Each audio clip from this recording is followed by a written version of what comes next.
क्षीर सागर में भगवान विष्णु शेष शैया पर विश्राम कर रहे थे और लक्ष्मी जी उनके पैर दबा रही थी। विष्णु जी के एक पैर का अंगूठा शैया से बाहर आ गया और लहरें उससे खिलवाड़ करने लगी। क्षीर सागर के एक कछुए ने इस दृश्य को देखा और मन में यह विचार कर लिया कि यदि भगवान विष्णु के अंगूठे को अपनी जिह्वा से स्पर्श कर लूं तो मेरा मोक्ष हो जाएगा।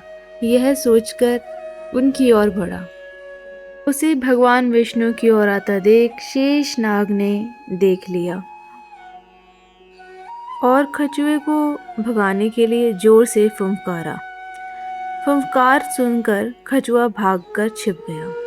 कुछ समय पश्चात जब शेष जी का ध्यान हट गया तो उसने पुनः प्रयास किया। इस बार लक्ष्मी देवी की दृष्टि उस पर पड़ गई और उन्होंने उसे भगा दिया। इस प्रकार उस कछुए ने अनेकों प्रयास किए पर शेष नाग और लक्ष्मी माता के कारण उसे सफलता नहीं मिली। यहाँ तक कि सृष्टि की रचना हो गई और सतयुग बीत जाने के बाद त्रेता युग आ गया। इस मध्य उस कछुए ने अनेक बार अनेक योनियों में जन्म लिया।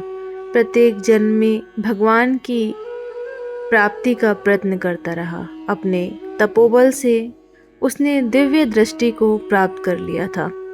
कछुए को पता था कि त्रेता युग में वही क्षीर सागर में शयन करने वाले विष्णु राम का और वही शेषनाग लक्ष्मण का, वहीं लक्ष्मी देवी सीता के रूप में अवतरित होंगे तथा वनवास के समय उन्हें गंगा पार उतरने की आवश्यकता पड़ेगी। इसलिए वह भी केवट बनकर वहां आ गया था। एक युग से भी अधिक काल एक तपस्या करने के कारण उसने प्रभु के सारे मर्म जान लिए थे।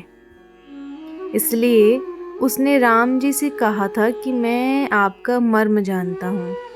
संत श्री तुलसीदास जी भी इस तथ्य को जानते थे, इसलिए अपनी चौपाई में केवट के मुख से कहलवाया है कि कही तुम्हार मर्मू में जाना।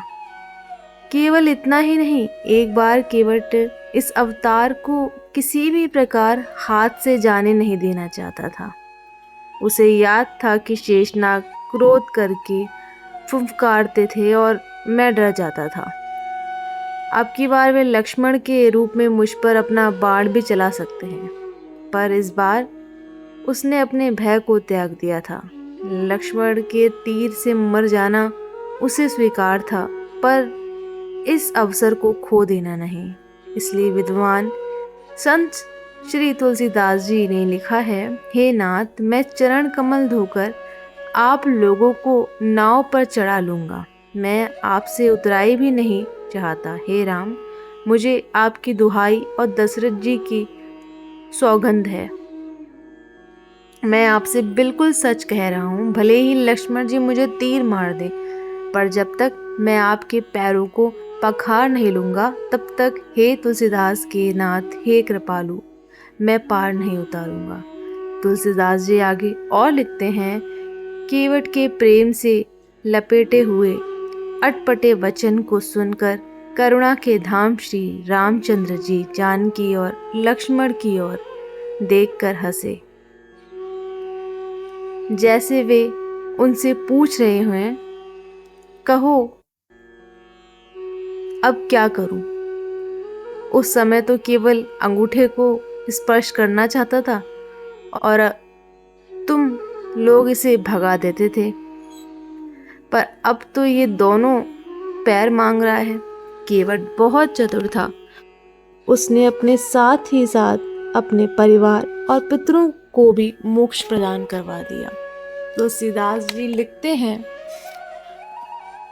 चरणों को धोकर पूरे परिवार सहित उस चरणामृत का पान करके, उसी जल से पितरों का तर्पण करके अपने पितरों को भवसागर से पार कर फिर आनंद पूर्वक प्रभु श्री राम को गंगा के पार ले गया।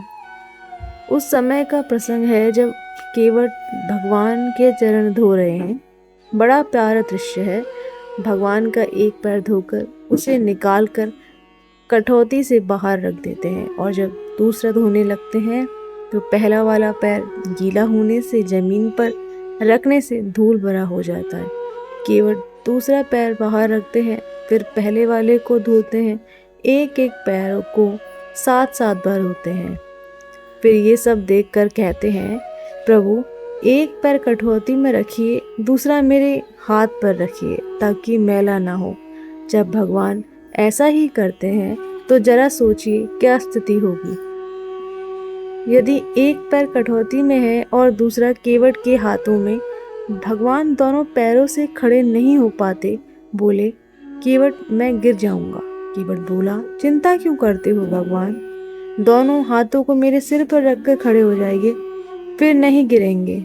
जैसे कोई छोटा बच्चा है, जब उसकी माँ उसे स्नान कराती है तो बच्चा माँ के सिर पर हाथ रखकर खड़ा हो जाता है। भगवान भी आज वैसे ही खड़े हैं। भगवान केवट से बोले, भैया केवट, मेरे अंदर का अभिमान आज टूट गया। केवट बोला, प्रभु क्या कह रहे हैं। भगवान बोले, सच कह रहा हूँ केवट, अभी तक मेरे अंदर अभिमान था कि मैं भक्तों को गिरने से बचाता हूँ, पर आज पता चला कि भक्त भी भगवान को गिरने से बचाता है।